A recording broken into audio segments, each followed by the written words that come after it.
Well, there were 100,000 reindeer being raised domestically for food in Europe. All those had to be slaughtered. There were tens of thousands of rabbits. All those had to be slaughtered. Finally, there was a video that I got called Chernobyl, and it told all about the water and how it affected the hay and all the food they had to throw away. I guess the last thing that happened to me, I was writing the article for our magazine, and I went to the library to write because that way I get away from the telephone and away from my staff. Nobody knows where I am, and they've got a room they let me write in sometimes. So I went down to this room, and in front of the room is the video counter, and on impulse, I said to the video clerk, "Do you have anything on Chernobyl?" He said, "You know, I think we have one video." I asked him if I could see it. He got it for me. And when he handed me that video, I was not prepared for what I saw. It was not a religious video. It was put out by the Humanities. But on the front cover, it said, "Chernobyl, the taste of wormwood." And when I put that video in their machine and watched it all the way through there in the library, here was the number one thing they stressed. It was the waters that made Chernobyl so deadly. Now, before you reject this, think of this one thing. What are the odds that this is a coincidence? That right in the end time, when all these prophecies are to be fulfilled, that a incident called Chernobyl would occur. Now, if you were reading a Ukrainian Bible, you would read, "A star fell into the earth by the name of Chernobyl." That's what you would read in Ukrainian. Now, what are the odds that that's a coincidence? I don't think the odds are very high. I think you have to take a real sober look at this possibility. Now, I can see some of your minds racing right now. You're saying, wait a minute. If that's the third trumpet, what's the second trumpet? Logical question. I asked the same question. Let's take a look now at the second trumpet. It's found in the 8th and 9th verse of Revelation chapter number 8. "And the second angel sounded, and as it were a great mountain burning with fire was cast into the sea, and the third part of the ships were destroyed." And I thought, well, that surely has not happened. A third part of the ships were destroyed?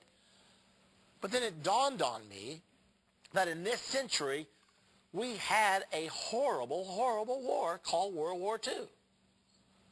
Now, up to World War II, the greatest war ever was World War I. That was called the Great War because 8 million were killed there. World War II, 52 million. I said to my research assistant, Kathy, I said, "Kathy, go to the library, find out how many ships participated in World War II, and find out how many were sunk." She went to the library, spent several days researching.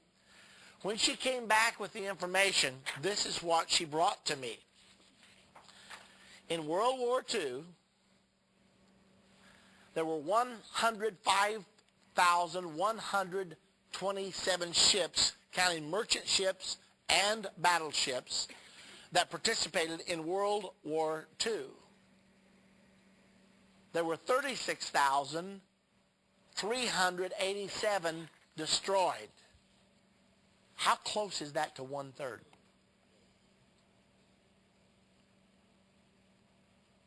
Interestingly close. Now, a war that kills 52 million people, should we be surprised if God thought that was significant enough to put in his prophecy? I don't think that's surprising at all. Now, the other thing in the prophecy of the second trumpet was that there was a great mountain that was burning with fire that was cast into the sea. Have you ever seen a picture of a mushroom cloud of an atomic explosion? Does it look like a great mountain? Is it on fire? And was the atomic bomb cast into the sea?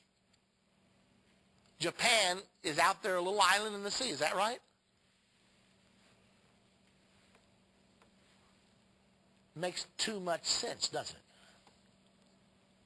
Now, so you've got a mountain burning with fire. You've got 1/3 of the ships destroyed. Now, that happened in 1939 through 1945. The third trumpet sounded in 1986 with the Chernobyl nuclear explosion. Next question. Well, then, what's the first trumpet? In the first trumpet, it says this, Revelation chapter 8, verse number 7. The first angel sounded, and there followed hail and fire mingled with blood, and they were cast upon the earth, and the third part of the trees was burnt up, and all green grass was burnt up. Do you remember studying in school about the scorched earth policy that many of the generals followed during the war? They made it a practice of just destroying everything as they were invading a country. I remember them trying to teach me that in history class when I was going through high school.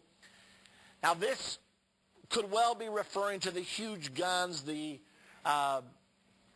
hail and fire mingled with blood. Remember, John is seeing a vision.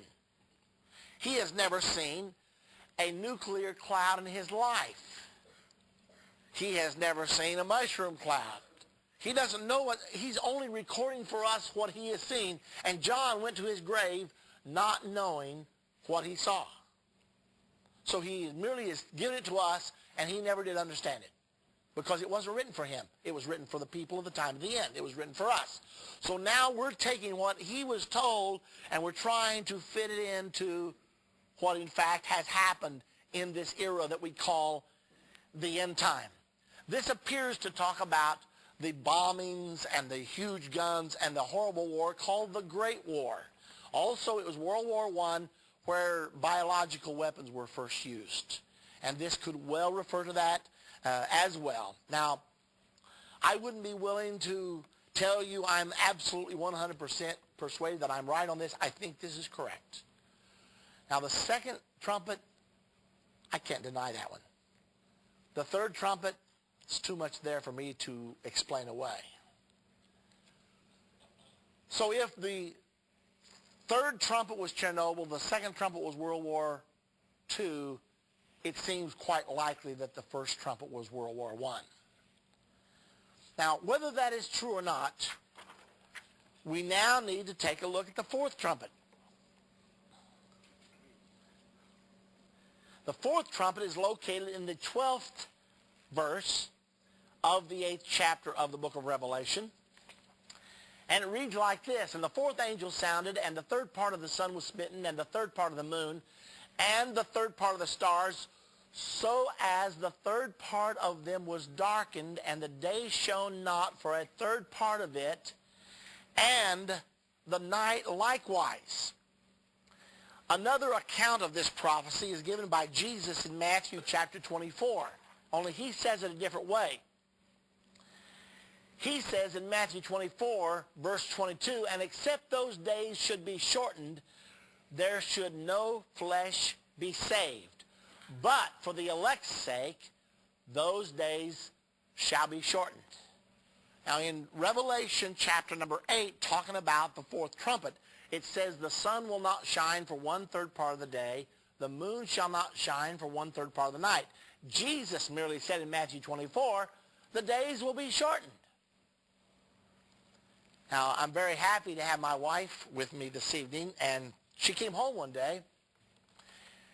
She said, I was driving down the road today, and God spoke to me. Well, we've been married 33 years, and she hasn't said that to me very many times, unless she wanted a new dress or something. She said, God spoke to me today. I said, he did. What did he say? She said, I was driving along thinking about that prophecy of Jesus where he said that the days would be shortened. And I said, God, how are you going to shorten the days? And he said back to me, I already have.